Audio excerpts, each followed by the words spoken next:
Now, so this is the last video we are going to make for the print on demand. So don't forget, we have already connected the shop, and we have done with the product design.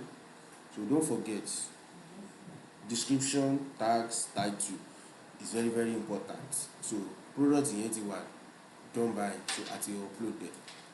So ẹ jẹ́ ká lọ sínú Shopify store wa báyìí. So we are in product sections and ó ti add automatically, so active.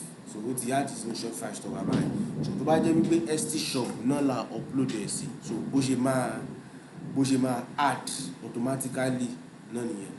So ẹ mọ̀ pé tó bá jẹ́ wípé dropshipping stuff ni, a máa need láti lọ máa add either CJ or Balo dropshipping store ṣá. So ibẹ̀ láti máa kó product. So here we are not doing dropshipping store.